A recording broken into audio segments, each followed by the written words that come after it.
Here's the truth. Some Bible verses have been twisted to justify rejecting and isolating people, especially those who don't fit a certain Christian mold. Let's talk about a few of those verses. Take 1 Corinthians 5:13. This verse is often used to justify expelling sinners from the church, but that's misleading. Paul wasn't calling for permanent rejection. In fact, he was addressing a very specific case of extreme sin.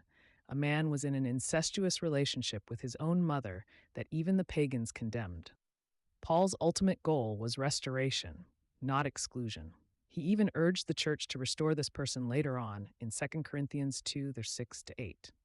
Next, let's look at 2 Thessalonians 3:6, where some use the phrase, have nothing to do with them, to mean we should avoid non believers or Christians who are, quote, in sin.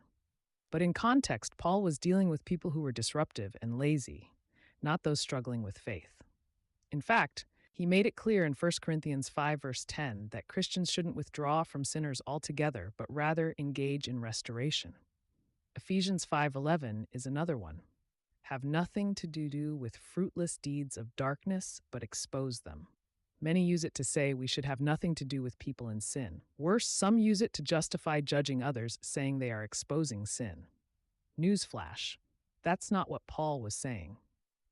He warned about participating in sin, not about avoiding sinners. Jesus himself dined with tax collectors and sinners, demonstrating that the goal isn't to avoid, but to transform.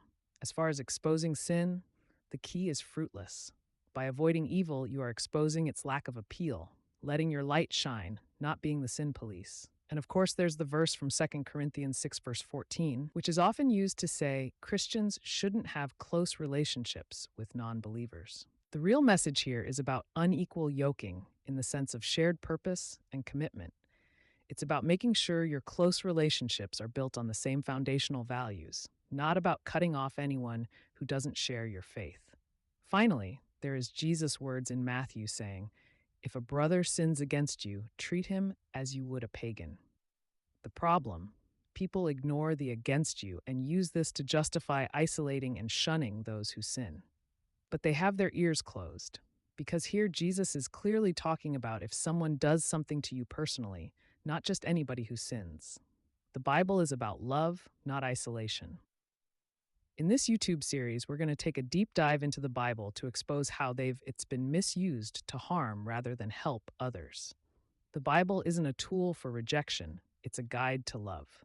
So stay tuned. And for the full story, go to God for the Rest of Us on YouTube.